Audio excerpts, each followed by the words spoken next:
Muito bem, pessoal, boa tarde. Eu queria, pessoal, começar sublinhando com vocês um aspecto importante quando a gente fala sobre direitos humanos, que é isso que vocês estão vendo aí, né? Muitos de nós tivemos uma formação mais tradicional no campo do direito, uma formação mobilizada pelo paradigma positivista, que costumava separar o direito de outros campos do conhecimento, de outras áreas de debate. Por isso é que a gente se acostumou a usar no direito palavras como técnica, como dogmática, não é isso? Então, o que você quer dizer? Quando eu faço uma discussão técnica do direito, quero dizer que eu estou isento de ideologia, mas puramente técnica. Quando eu falo do direito dogmático do trabalho, eu estou querendo me referir à legislação trabalhista e aos procedimentos de aplicação e ponto final. Pois é, pessoal. Ainda que isso seja questionável em qualquer campo do direito, mas quando a gente fala em direitos humanos, aí efetivamente este modelo não se sustenta. Porque os direitos humanos têm a ver com um campo do direito que traz para o próprio coração isso que vocês estão vendo ali, a ideia de um discurso que é ao mesmo tempo jurídico, mas também moral e também político, ok? Então, não há como se falar em direitos humanos sem levar em consideração de que nós estamos falando ao mesmo tempo de um discurso que é jurídico. Por quê? Porque isso tem a ver com os sistemas jurídicos que existem hoje no mundo, sejam os sistemas nacionais ou os internacionais. Faz parte dos sistemas jurídicos. Em muitos casos, do que está positivado nesses sistemas, ok? Nem sempre positivado, mas em muitos casos positivados. Mas também quando a gente fala em direitos humanos, a gente está falando em arranjos políticos, em instituições que têm a missão de organizar a sociedade. Isso tem a ver com correlação de poder, que é exatamente a questão da política, exercício do poder. Então, essas instituições exercem algum poder na medida em que organizam os arranjos sociais, mas tem a ver também com moral, tem a ver com convicções morais, convicções acerca do que nós achamos que seja o bem, por oposição, evidentemente, ao mal. Com as concepções de bem que as pessoas e as sociedades produziram. Portanto, é inevitável, quando se fala em direitos humanos, se ter um discurso que é ao mesmo tempo jurídico, político e moral. E é importante, por que eu estou dizendo isso para vocês desde o início? Porque, eventualmente, todos nós juristas podemos ser, entre aspas, ok, acusados de estarmos invocando argumentos metajurídicos, que é o que eu ouvi alguns professores falarem lá na minha faculdade, quando eu fazia a graduação em Direito. Então, isso é metajurídico, né? Queria dizer, isso é econômico, é político, é psicológico, sei lá o quê.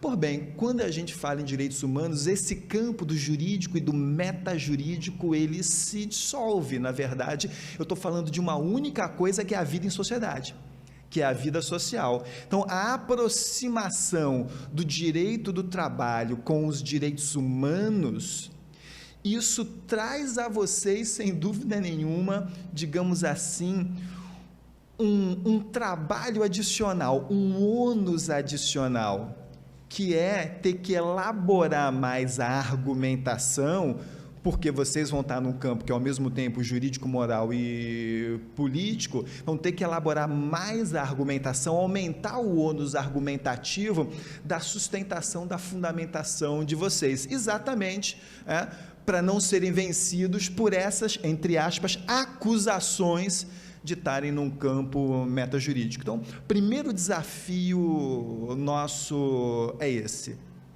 E para contextualizar, tinha combinado ali com o Norberto para passar um rápido videozinho que vocês encontram.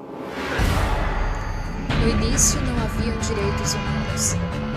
Se você estivesse no lado certo, estaria seguro, e se não estivesse, não estaria. Então o homem Ciro o Grande decidiu mudar aquilo. Depois de conquistar a Babilônia, ele fez algo completamente revolucionário. anunciou que todos os escravos eram livres. Ele também disse que as pessoas tinham o direito de escolher suas religiões, não importando de que grupo faziam parte. Eles registraram suas palavras em um tablet de barro conhecido como cilindro de Ciro. E foi assim que nasceram os direitos humanos. A ideia espalhou-se rapidamente para a Grécia, Índia e finalmente para Roma. Eles perceberam que as pessoas seguiram naturalmente certas leis, mesmo se não fosse dito. Eles chamaram isso de lei natural, mas continuou a ser ignorado por aqueles no poder. Até que 1000 anos mais tarde, na Inglaterra, finalmente levaram o rei a concordar de que ninguém poderia anular os direitos do povo, nem mesmo o rei.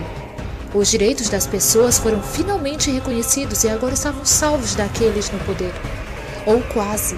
Um grupo de rebeldes britânicos declararam independência, antes que o rei percebesse de que todos foram criados com direitos iguais. Não que ele tivesse gostado da ideia, mas não podia pará-los, e a América nasceu. Os franceses imediatamente seguiram com sua própria revolução para seus próprios direitos. A lista deles era ainda maior e eles insistiram de que estes direitos não foram inventados. Eles são naturais. O conceito romano de lei natural se tornou direitos naturais. Infelizmente, nem todos ficaram satisfeitos. Na França, um general chamado Napoleão decidiu derrubar a nova democracia francesa e coroar-se a imperador do mundo. Ele quase conseguiu, mas os países da Europa juntaram forças e o derrotaram. Os direitos humanos eram novamente um tema quente. Eles fizeram acordos internacionais para garantir muitos direitos pela Europa, mas somente na Europa. O resto do mundo, de alguma forma, ainda não estava incluído. Ao invés disso, foram invadidos, conquistados e consumidos pelos impérios massivos da Europa. Então, um jovem advogado indiano decidiu que já era o suficiente. Seu nome era Mahatma Gandhi. E, em face à violência, ele insistiu de que todas as pessoas da Terra tinham direitos, não apenas na Europa. Por fim, mesmo os europeus começaram a concordar. Mas não ia ser tão fácil. 2 guerras mundiais surgiram. Hitler exterminou metade da população judaica da Terra, em campos de concentração terríveis. Ao todo, 9 milhões de pessoas morreram. Nunca os direitos humanos estiveram tão próximos da extinção. Nunca o mundo esteve tão desesperado por mudança. Então os países da Terra juntaram-se e formaram as Nações Unidas. Seu propósito básico era para reafirmar a fé nos direitos humanos fundamentais, na dignidade e valor da pessoa humana. Mas o que são os direitos humanos? São a proclamação de Ciro? A lei natural de Roma? A declaração da França? Todos pareciam ter uma ideia ligeiramente diferente do que os direitos humanos deveriam ser. Mas sob a supervisão de Eleanor Roosevelt, eles finalmente concordaram em um conjunto de direitos que se aplica absolutamente a todos. A Declaração Universal dos Direitos Humanos.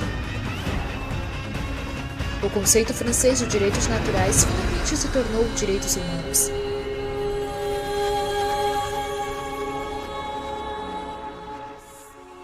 Curtinho, né? Falei que era curtinho, pois é. Porque eu tinha que começar da ONU, eu falei, pô, mas como é que eu vou chegar na ONU, né? Então, fiz simples, passei um filminho que em 4 minutos chegou, foi de Ciro à ONU, né? Maravilha.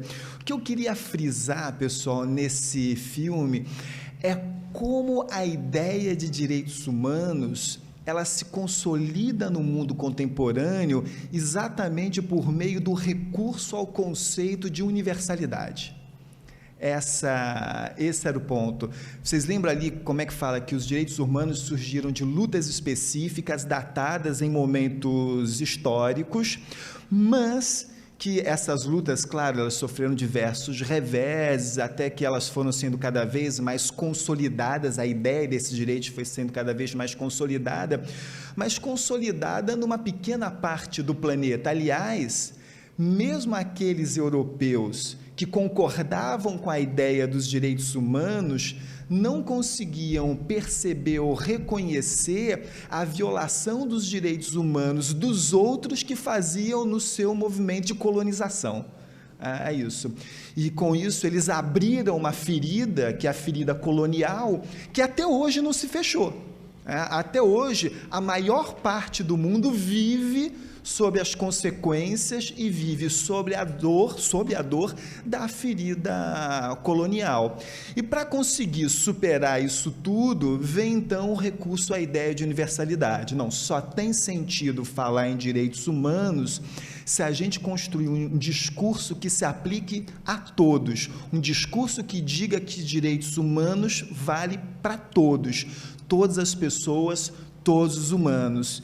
E esse foi o sentido da Declaração de 1948, não é isso? Vejam lá, a ONU, na verdade, antes da ONU, nós tínhamos a Liga das Nações, Valério tocou rapidamente nisso, vem a Segunda Guerra Mundial, e depois da Segunda Guerra Mundial é criada a ONU, a antiga Liga das Nações se converte em Organização das Nações Unidas, a primeira coisa que ela faz, evidentemente, é o seu próprio estatuto, 1945, Carta da ONU, ok? Seu próprio estatuto definindo o seguinte, o que nós queremos? Nós queremos uma sociedade pacífica, sem guerras, tanto quanto possível. A ONU até admite algumas possibilidades de guerra, como legítima defesa e por aí vai, e queremos uma sociedade que se desenvolva plenamente, permitindo que todos alcancem certos direitos, certo patamar de vida.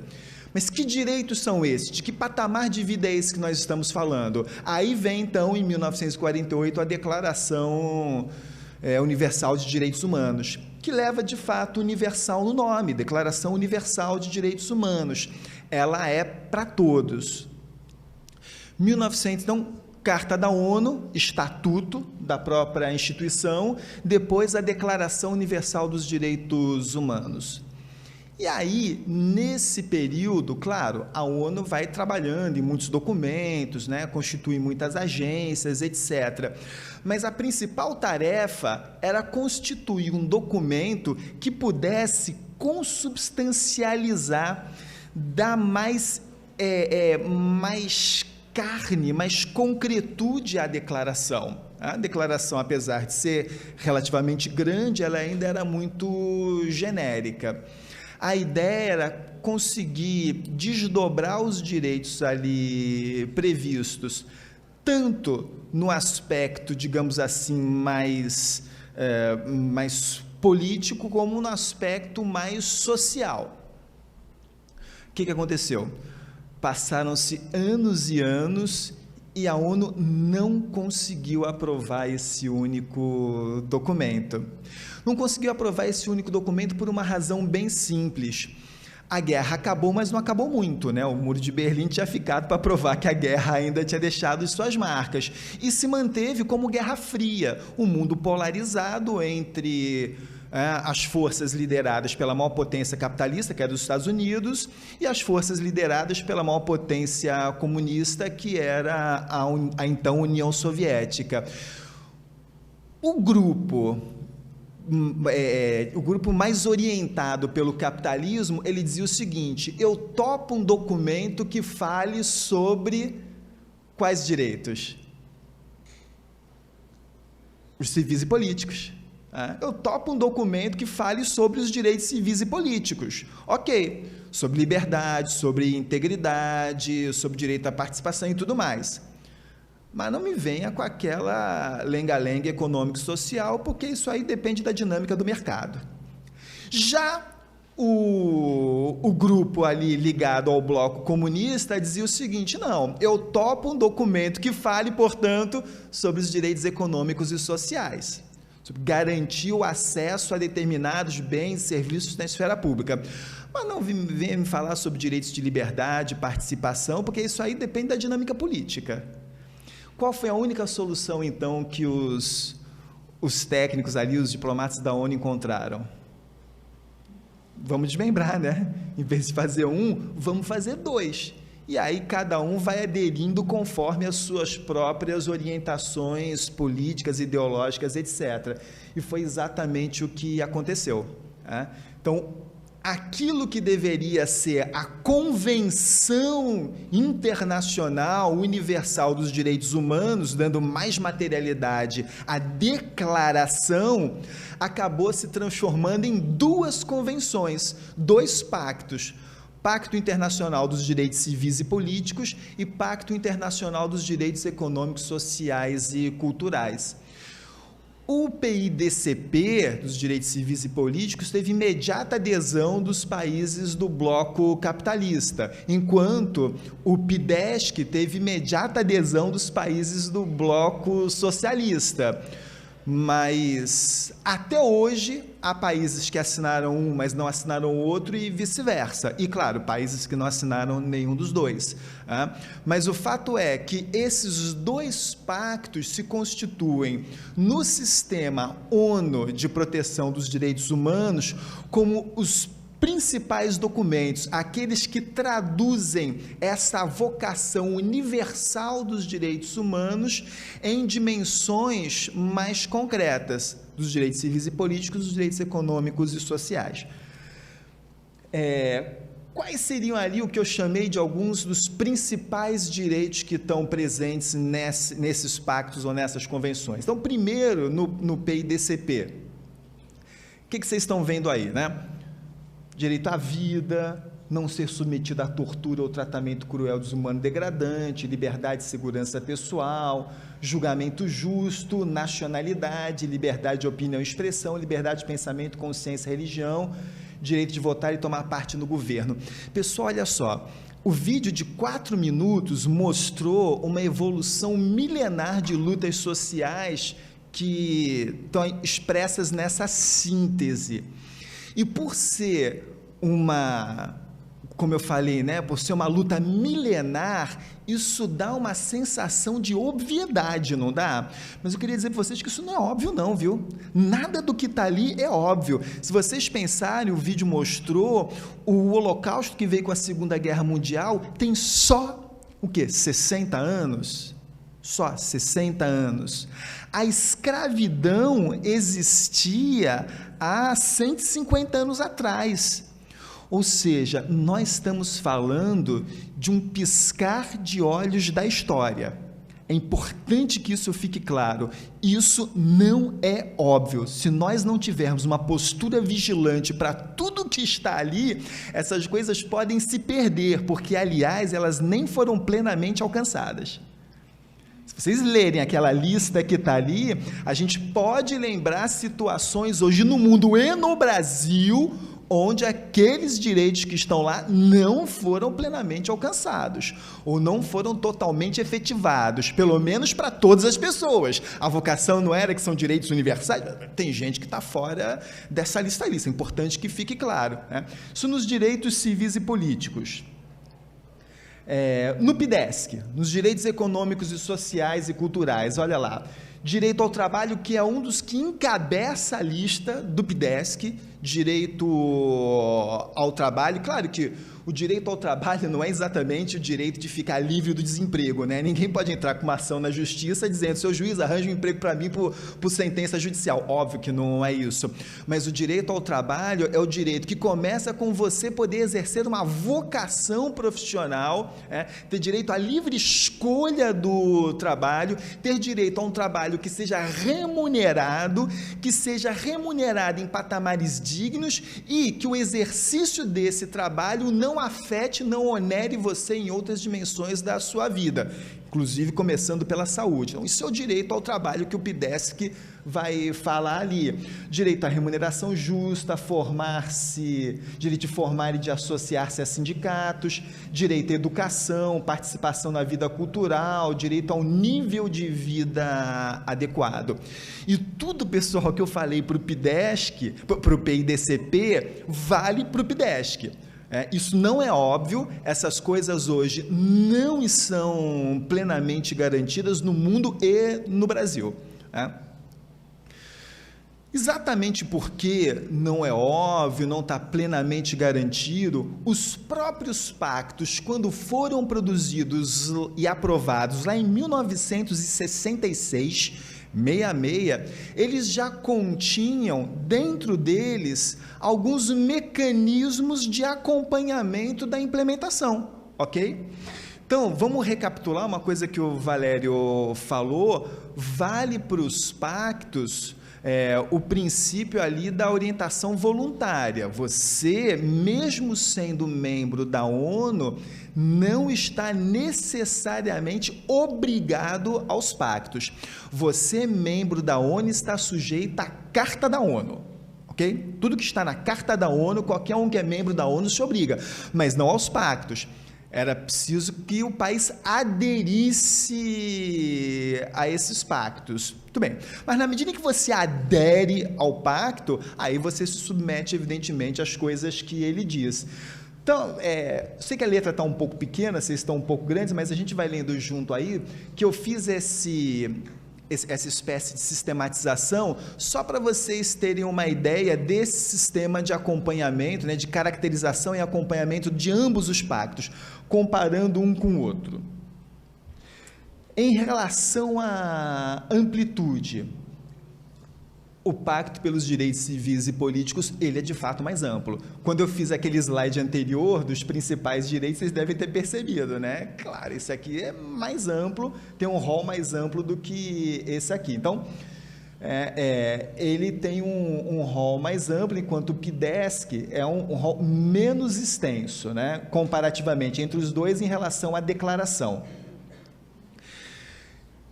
Há uma concordância geral de que os direitos previstos no pacto, eles são autoaplicáveis, ou seja, considerando que eles são, em geral, direitos de liberdade, os direitos de liberdade você os exerce apenas com a ausência de uma coerção externa, então eles são autoaplicáveis. A única coisa que você precisa é garantir que não haja a coerção externa. Então, se está no PIDCP, eles são autoaplicáveis.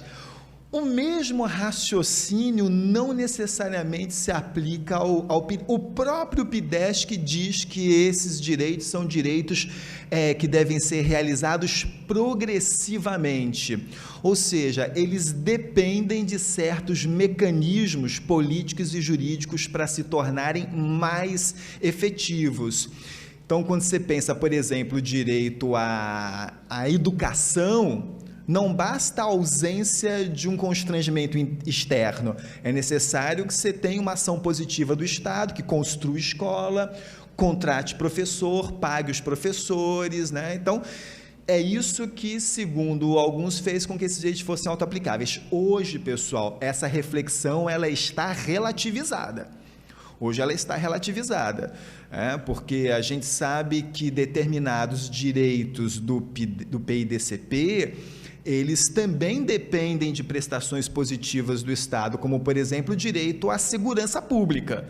Depende o quê? Depende que o Estado ele invista em equipamento e em pessoal, ele precisa gastar dinheiro para fazer segurança pública, ou mesmo o direito de ir e vir.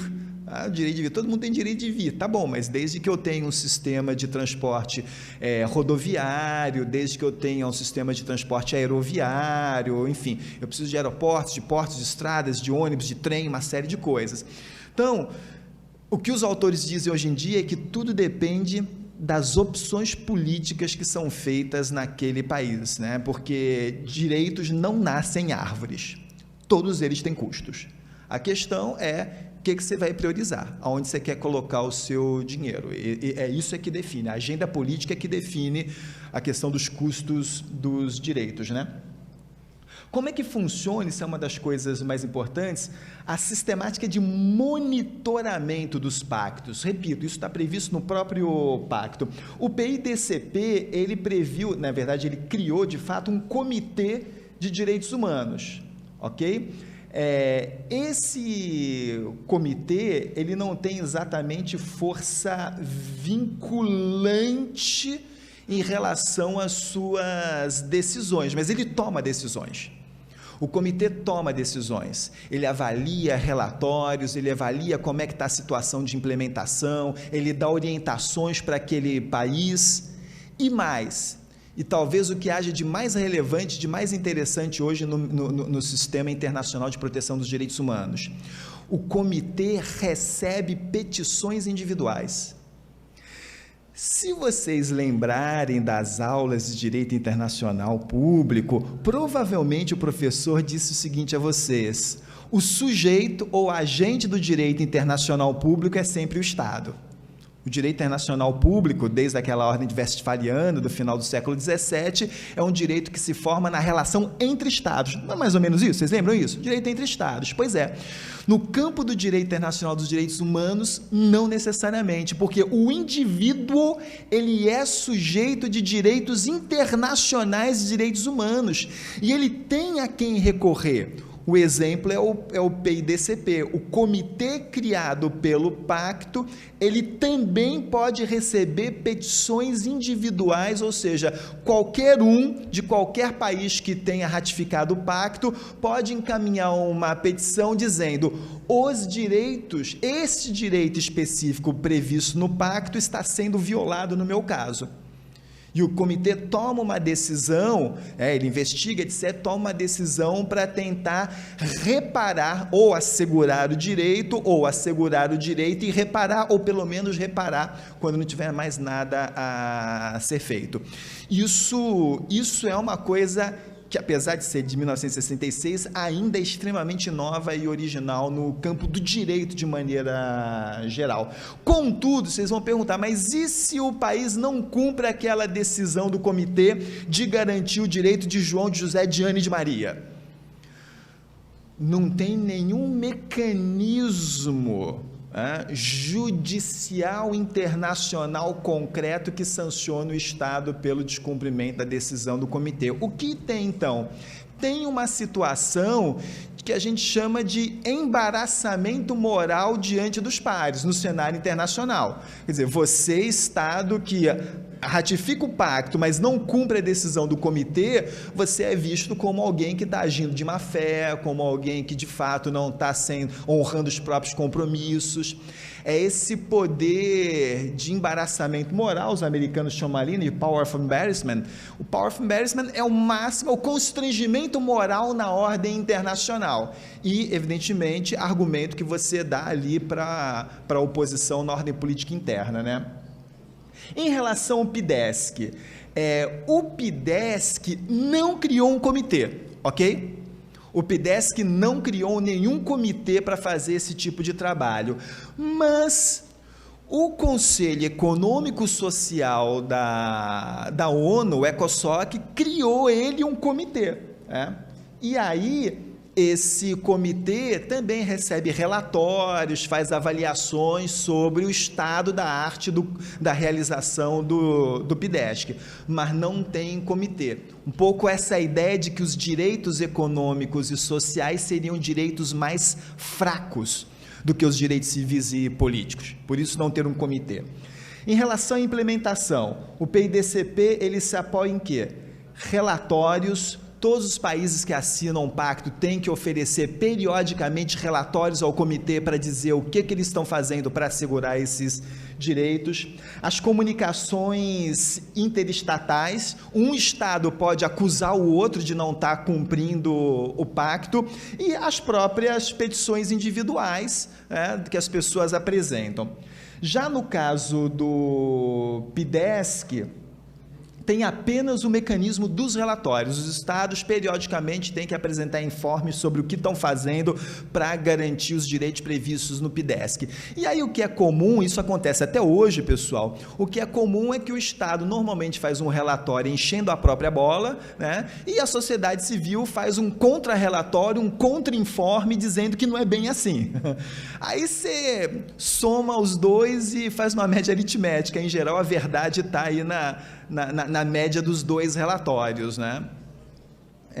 E há também um sistema no caso do PIDESC, de indicadores. O PIDESC falou da importância de ter indicadores. A conferência de Viena, em 93, desenvolveu a ideia, qual seria a proposta, a finalidade desses indicadores. E os países estão construindo. No Brasil, o IBGE tem um convênio com a Fundação Ford e está há mais ou menos há 10 anos discutindo e testando esses indicadores.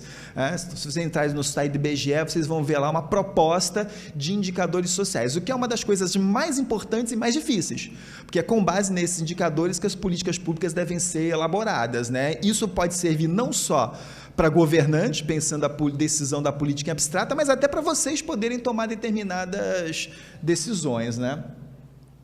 Em relação aos protocolos, o PIDCP tem 2 protocolos.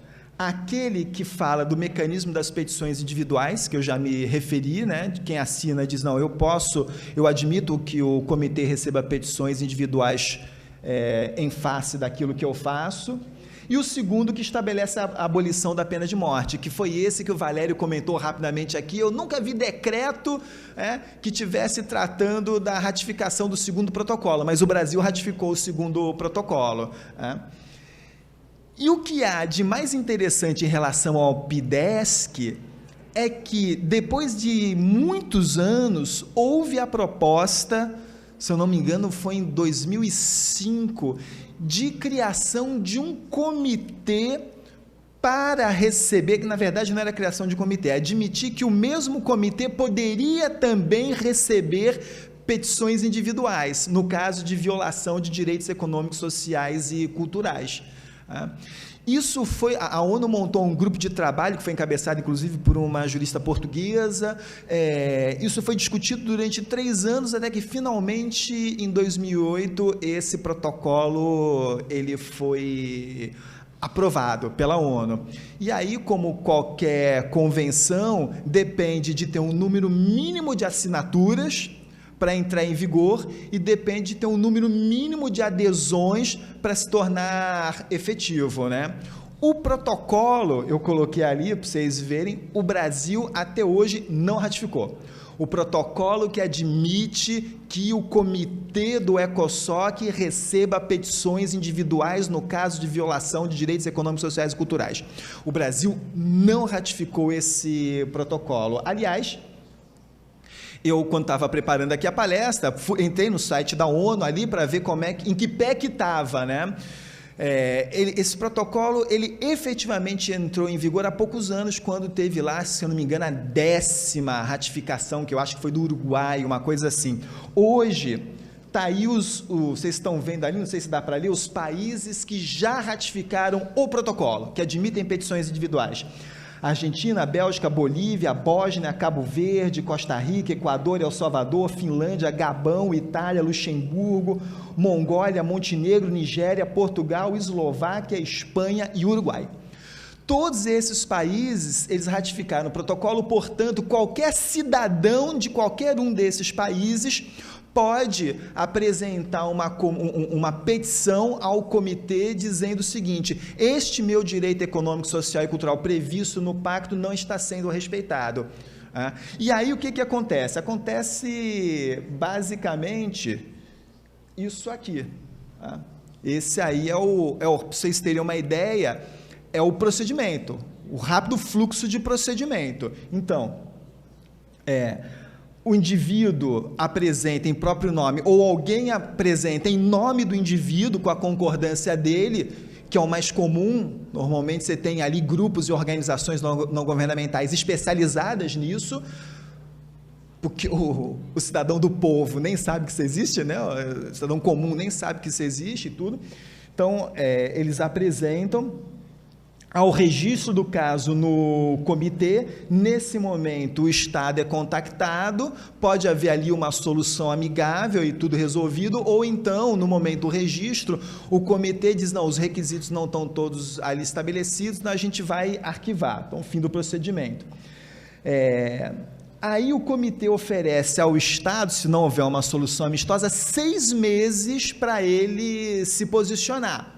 O Estado se posiciona, informa o comitê examina esse posicionamento do Estado e toma sua decisão. Toma sua decisão e oferece na sua decisão as recomendações. Acho que tem que ter reparação, acho que tem que ter ali matrícula na escola, seja lá o que for, né? E vai. Ele transmite a sua decisão às partes e depois de 6 meses o Estado é obrigado a informar o que foi feito para garantir aquele direito econômico, social ou cultural que estava sendo violado. E quantos mais relatórios o comitê achar que é importante. Um dos argumentos que pesava contra esse protocolo é porque o pessoal dizia o seguinte, olha só, se não tem dinheiro para fazer antes, por que vai ter dinheiro para fazer agora? O comitê vai tomar uma decisão e o Estado não vai cumprir porque não tem dinheiro, porque a garantia de um direito econômico social está muito ligado à disponibilidade de recursos, né? O princípio da reserva que a gente já conhece, né? Muito bem. O que acontece é que esse argumento ele tem sido relativizado pelo mesmo argumento da prisão civil do inadimplente da pensão alimentícia. Qual é o argumento contra a prisão civil do inadimplente da pensão alimentícia? Vocês lembram disso? Qual é o argumento?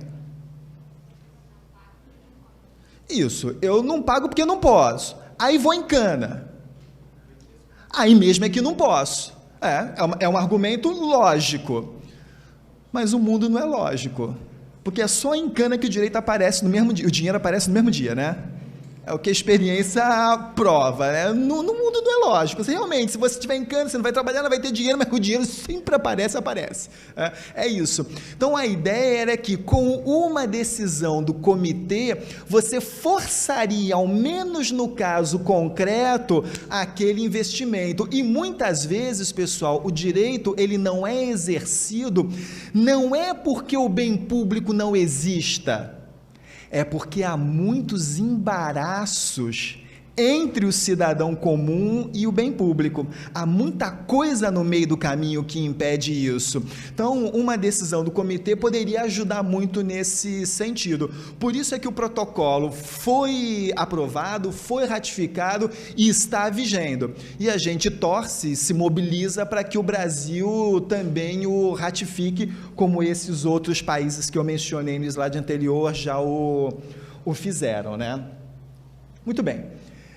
Qual era o problema? A gente tem a Declaração Universal, tem os pactos, direito civil e político, direitos econômicos, sociais e culturais. Tem o apelo à ideia de um sujeito universal de direitos. O problema agora é que a gente se depara com o fato de que o discurso pela igualdade acaba conspirando contra o exercício das diferenças. Esse era o problema. Na verdade, todos são sujeitos universais de direitos, mas nem todos são exatamente iguais. Existe algo de igual entre todo ser humano, evidentemente, mas o que nos define como aquilo que nós somos não é isso que há de igual entre nós. Ao contrário, é o que há de diferente entre nós e, no limite, o que há de singular entre nós. Cada um aqui é cada um. Somos quantas pessoas nessa sala? 80? São 80 pessoas diferentes. Cada um é cada um.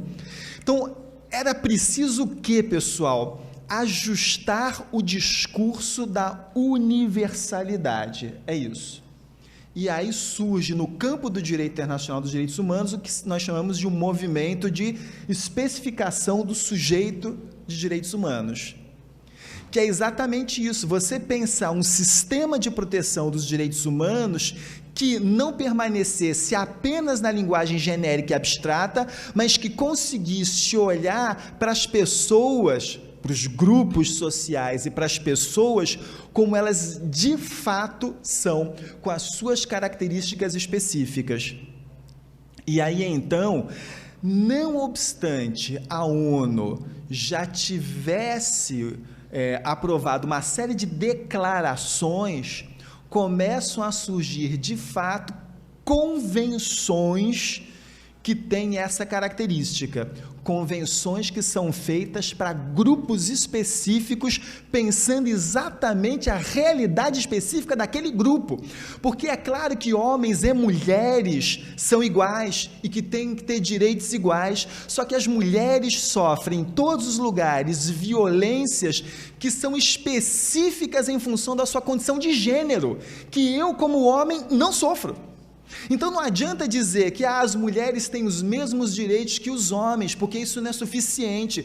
Eu preciso dar às mulheres direitos específicos que têm a ver com as violências específicas que elas sofrem. É isso.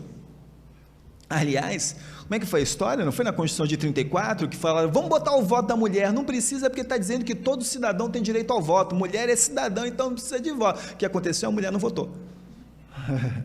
Então, é preciso reconhecer as especificidades, e aí surgem uma série de convenções que têm essas características. Eu estou citando aqui algumas, pela eliminação de todas as formas de discriminação racial, eliminação de todas as formas de discriminação contra a mulher, contra a tortura ou tratamento ou pena cruéis, desumanas ou degradantes, sobre os direitos da criança, Convenção do OIT sobre a idade mínima de admissão a emprego, sobre as piores formas de trabalho das crianças, ou seja, eu estou pensando o sujeito de direito na sua realidade específica e não mais o sujeito de direito visto nesse abstrato universal.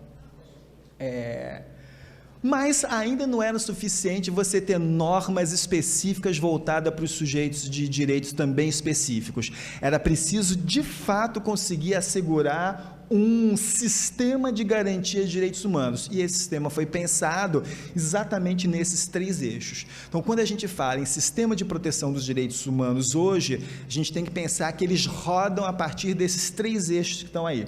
O eixo da promoção dos direitos, ou seja, são aquelas instituições que têm como atribuição, primeiro, prever esses direitos, assegurá-los na forma de normas e também assegurá-los como realidade concreta. Então, se vocês estiverem pensando ali, o legislador que produz a norma do direito à educação e a própria escola que efetiva o direito à educação, isso é eixo da promoção.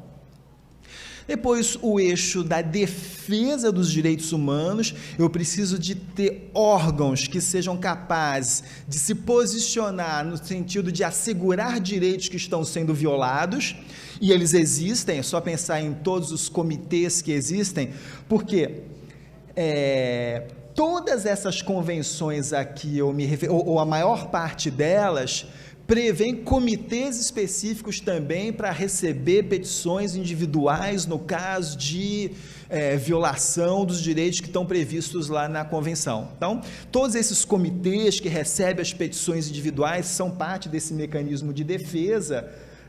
Aqui eu... desculpa, estou voltando o trem, né?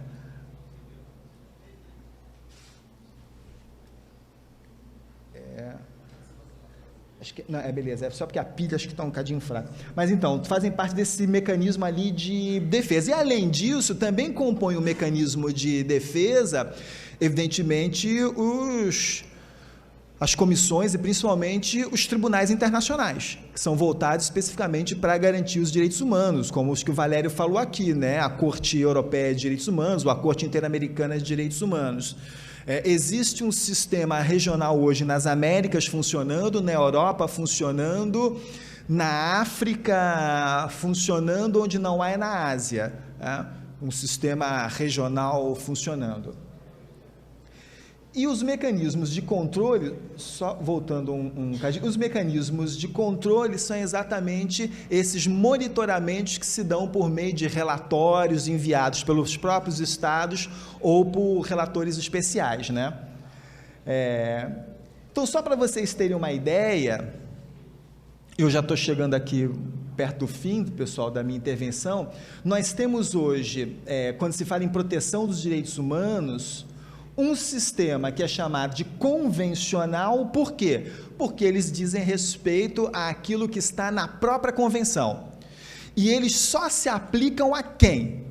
Ao Estado que ratificou a convenção. Óbvio, ao Estado que não ratificou a convenção, eu não aplico os mecanismos convencionais. Eu estou dando ali o exemplo do comitê criado pelo PIDCP ou do comitê que recebe as denúncias graças ao protocolo facultativo em relação ao PIDESC. Agora, o sistema extraconvencional, pessoal, esse não depende do país ter ratificado os pactos, as convenções específicas, ok? Está submetido ao sistema extraconvencional de proteção dos direitos humanos todos os estados que são membros da ONU. O primeiro para estados partes, o segundo para os estados membros. Então, todo mundo que é membro da ONU, e aí eu estou dando como exemplo as deliberações que surgem dos mecanismos criados pela ONU, como órgãos da ONU, como o Conselho de Segurança, o Conselho Econômico e Social, o Conselho de Direitos Humanos. As deliberações que eles tomam se aplicam a todos os estados, não só aqueles que ratificaram esses ou aqueles convenções. Um exemplo são os relatórios independentes dos especialistas, os relatores especiais, que o Conselho de Direitos Humanos diz, olha, no Brasil tem uma situação ali de suspeita de trabalho escravo, a OIT faz essa indicação, então vem aqui um especialista sobre trabalho escravo e investiga e apresenta o relatório que é submetido ao Conselho e depois à Assembleia Geral da ONU. É isso. Por que isso? Mas eu não assinei nenhum pacto. Não precisa, basta você ser membro da ONU. Bom,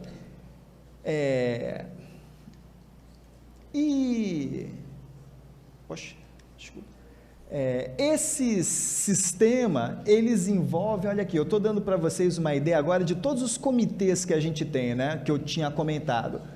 Todos esses comitês, que eu coloquei aqui, eles recebem petições individuais. Só para vocês terem uma ideia, qualquer cidadão pode ir acionar, desde que aquele estado tenha ratificado essas convenções respectivas. Então, o Comitê de Direitos Humanos do PIDCP, o Econômicos Sociais e Culturais do PIDESC, o Comitê contra a Tortura, da Convenção específica, Desaparecimentos Forçados, que é uma outra convenção dos Direitos da Criança tem um comitê, pessoas com deficiência tem um comitê que o Brasil, foi o último agora que o Brasil ratificou, eliminação da discriminação contra as mulheres tem comitê, inclusive com decisão contra o Brasil já tomada, discriminação racial contra os trabalhadores migrantes, e tem um subcomitê de prevenção à tortura, esse não recebe petição individual, esse faz a fiscalização das instituições carcerárias, ele tem autoridade para fazer fiscalização com instituições carcerárias, assim, de surpresa, carcerárias,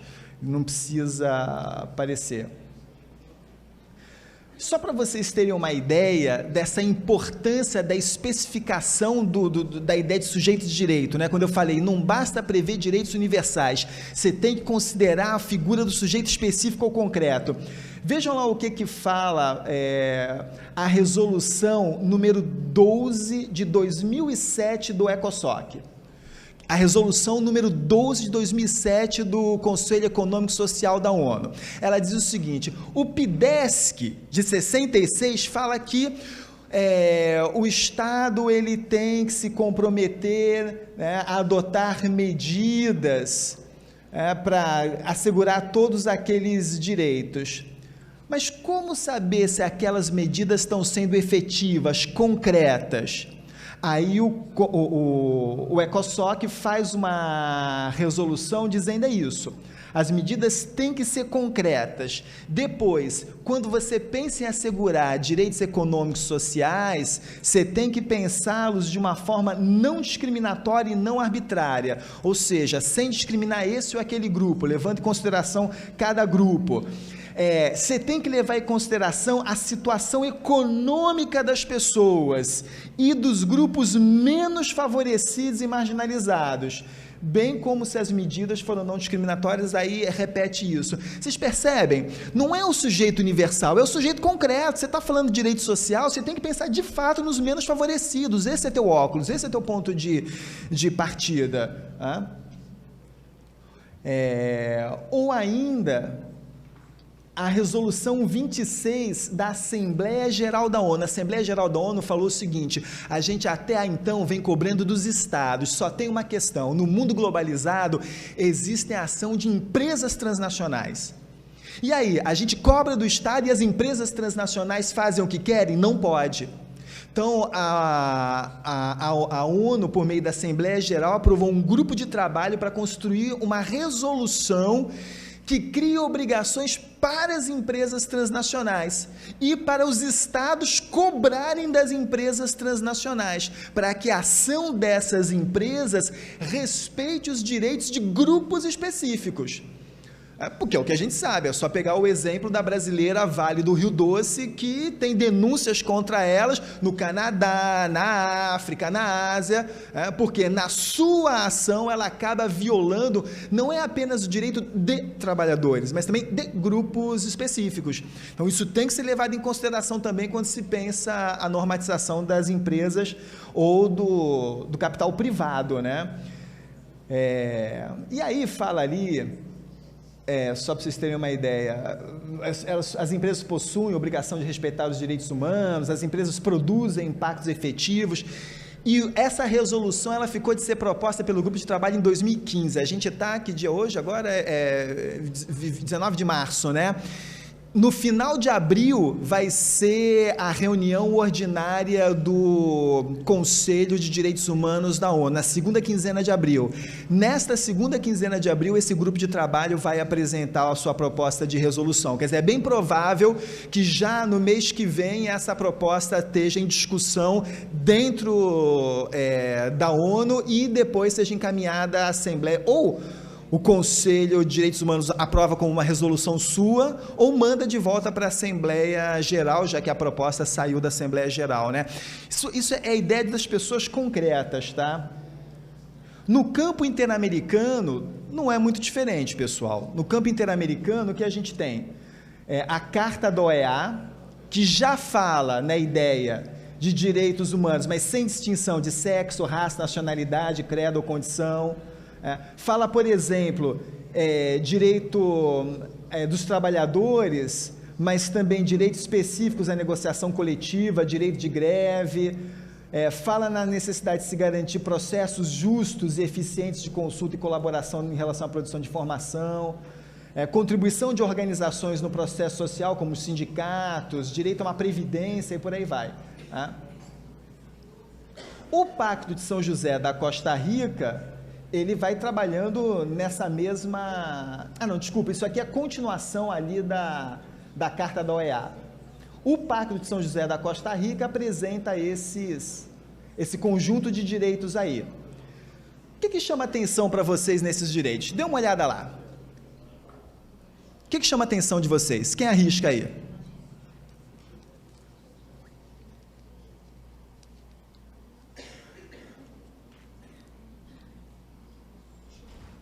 Leram a lista? Alguma coisa chama atenção?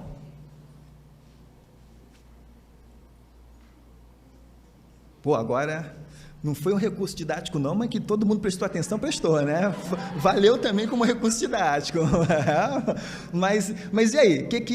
Ou nada chama atenção? Se nada chama atenção, é porque nada chama atenção mesmo, normal, isso acontece. Nada me chama atenção. Diga, teu nome é mesmo?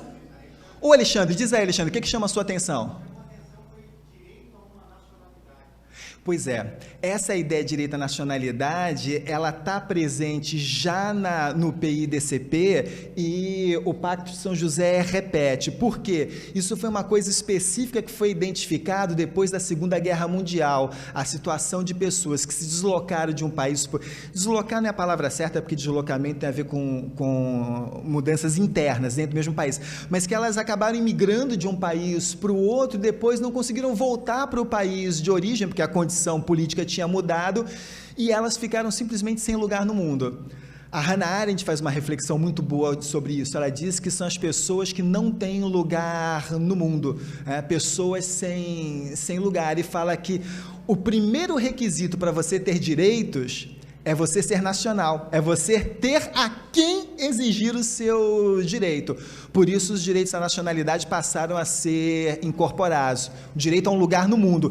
Isso ainda é um problema, porque não está garantido em muitos lugares, né? Aliás, foi por isso que o Congresso brasileiro fez uma lei há pouco tempo atrás, dizendo que as embaixadas poderiam registrar filhos de brasileiros nascidos nos outros países a serviço ou em missão. Porque antes elas não faziam isso. Então o cara, ele ia trabalhar no outro país, o filho nascia e não podia, não era americano e nem era brasileiro, né? Aquela criança ficava sem nacionalidade. Mas tá aí, nacionalidade. Mais alguma coisa chama atenção? Seu nome é mesmo? Zelaide, diz Zelaide.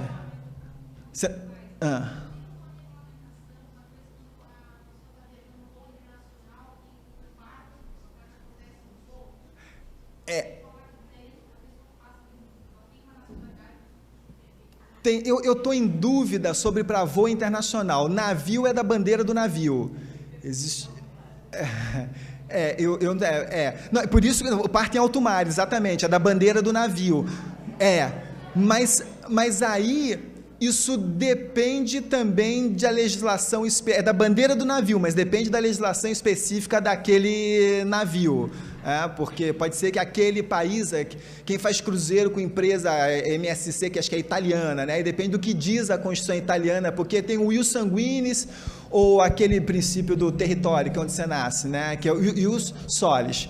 Então, aí depende disso. Mas pode correr o risco da pessoa ficar apátrida, pelo menos por um instante, até a pessoa retornar ao país de origem dos pais, né? Mas pode ser um problema.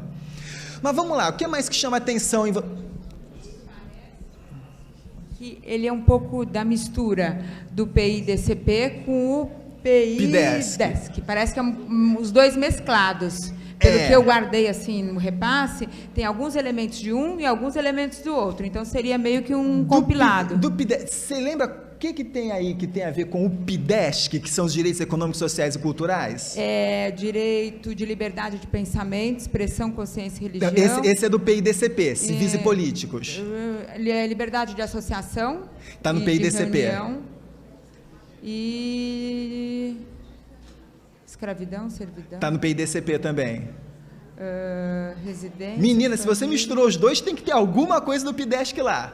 Tem, mas eu tinha achado. Agora é que eu não estou achando. A vida e a integridade? Está aí no PIDCP também. Como então direito... é o que sobrou. Pronto, é o que sobrou. Por exclusão. O que sobrou aí? O que está na última linha? Isso. Realização progressiva dos direitos econômicos e sociais. É isso. O que de fato chama atenção é isso. Só tem um direito que se refere aos direitos econômicos e sociais no Pacto de São José da Costa Rica, que é a Convenção Americana de Direitos Humanos. E é a Convenção Americana mesmo, viu? As pessoas, não, é a Convenção Interamericana. Não é, o nome dele é Convenção Americana, que é de todas as Américas. E o pacto só fala, em direitos econômicos e sociais, só fala sobre a realização progressiva. E é um artigo genérico. Só isso. Por quê? Claro, liderança dos Estados Unidos ali nas Américas não queria colocar ali os direitos econômicos e sociais para se comprometer com isso, deixou um único artigo geral e muito pouco específico. Quando a convenção não dá conta, a solução vem por meio do quê? Do protocolo. Convenção não dá conta, vem por meio do protocolo, né? E aí, nós temos, antes do protocolo, eu coloquei aí o Pacto de São José, quais são os países que ratificaram e tudo mais, pois eu falo isso. Mas o protocolo de São Salvador, ele é que tem ali o elenco dos direitos econômicos, sociais e culturais, que o pacto não tem. Mas isso eu vou comentar um pouco amanhã, quando vou falar da comissão e da corte, por isso é que eu estou passando direto. Aqui, só os países que ratificaram o pacto, para vocês terem uma ideia, né? Nem todo mundo ratificou. Na verdade, quem é que não ratificou? Nem eu estou conseguindo ler daqui. Tá, depois eu vou mandar para vocês, mas vocês terem uma, Bahamas não ratificou, Belize não ratificou, Canadá não ratificou, Guiana não ratificou, os Estados Unidos, por óbvio, os Estados Unidos não ratificou nada, tá bom? É o país que menos ratificou, né? Ratificou, nunca ratifica nada dos Estados Unidos. Enfim. E em relação aos trabalhadores? E agora eu estou terminando mesmo o meu último ponto. Em relação aos trabalhadores, como é que funciona esse discurso de especificação dos sujeitos de direitos? O Valério disse uma coisa aqui que eu concordo com ele, que parece que o direito do trabalho, em alguma medida, sempre esteve na vanguarda do direito de uma maneira geral. Sempre isso aconteceu. Coisas que hoje, princípios que hoje são usados no direito, já eram comuns ao direito do trabalho, né? Mas eu trouxe, para dar um exemplo para vocês, um exemplo rápido e terminar, eu trouxe aqui a Declaração de Filadélfia, de 1944, que refunda a OIT. Então, a OIT já existia antes mesmo da ONU, como produto da Liga das Nações, mas aí, sob a Segunda Guerra Mundial, o problema todo, eles fazem uma conferência na Filadélfia para discutir a situação dos trabalhadores, naquele momento que estava ainda pior por causa da guerra, e fazem ali, então, a Declaração de Filadélfia, diz uma série de coisas que eu não vou dizer porque a gente já avançou muito aqui no tempo, mas depois vocês vão ver ali com calma no slide, aqui fala da condição específica do trabalhador que está sendo considerada, e adota alguns princípios fundamentais. E o primeiro desses princípios é que eu queria chamar a atenção para vocês. O princípio que diz: o trabalho não é mercadoria. O primeiro princípio, que deveria ser uma espécie de credo e mantra de vocês que atuam na justiça do trabalho. O trabalho não é mercadoria. De fato, ao juiz do trabalho é exigido um nível de sensibilidade que eu até posso admitir que eu não exija dos outros magistrados no mesmo grau. Porque muitos dos outros magistrados lidam basicamente com mercadoria, com relação entre mercadorias. Sujeitos, evidentemente, mas que estão fazendo a relação de mercadorias. E vocês lidam com o quê? Com trabalho, que não é mercadoria. E esse é o maior desafio. Se uma coisa é mercadoria, ela não pode ser generalizada como se generaliza qualquer mercadoria, e muito menos, não pode ser fetichizada como se fetichiza a mercadoria, Então, a primeira coisa, o trabalho não é mercadoria, e se é isso, eu tenho que compreender tudo aquilo que vem depois. Necessidade de liberdade de expressão, de associação, a compreensão da penúria como uma condição especialíssima, luta contra a carência, soma de esforços visando o bem comum e por aí vai, Então, o próprio mundo do trabalho, desde o início, já compreendeu a ideia de que o sujeito de direito é um sujeito específico, no caso de vocês, o trabalhador concreto. Disse que estava acabando? Olha só, estou acabando. E para vocês discutirem um pouco, a ministra Kátia Arruda, conhecida de vocês, ela fez o encerramento de um evento que teve no ano passado, evento de magistrados do trabalho, e lançou aquela frase ali de efeito, Precisamos reconstruir os direitos humanos, disse a ministra do Tribunal Superior do Trabalho.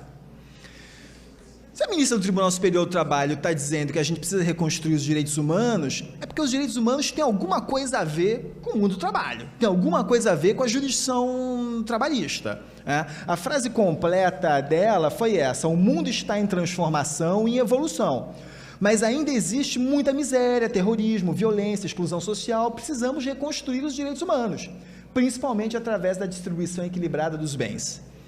Essa discussão da distribuição equilibrada dos bens é longa, é uma outra discussão, dá um curso só para isso. O que eu queria que vocês cochichassem é o seguinte: de que maneira, momento de reflexão, de que maneira a compreensão dessas normas de direitos humanos podem ajudar vocês no exercício da jurisdição para interpretar e aplicar as normas de direito do trabalho. Essa é a questão. De que maneira compreender isso, que a gente está começando a jornada, que é uma jornada prevista em 5 etapas, a gente está começando hoje, o Valério falou, eu falei, De que maneira compreender isso me ajuda aqui no meu trabalho de interpretar e aplicar as normas do direito do trabalho? É essa uma breve reflexão que serve para a gente esquentar os tamborins dessa nossa jornada.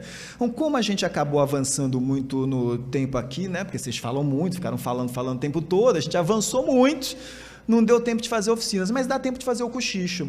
2-2, 3-3, conversem 15 minutos sobre isso, e eu queria pedir o seguinte: que vocês anotassem num pedaço de papel o que a dupla ou trio conversou na forma de tópicos e me entreguem, porque não vai dar tempo de fazer o plenário, mas para a gente que está trabalhando nos cursos é importante ter esse material e ouvir o que vocês pensam.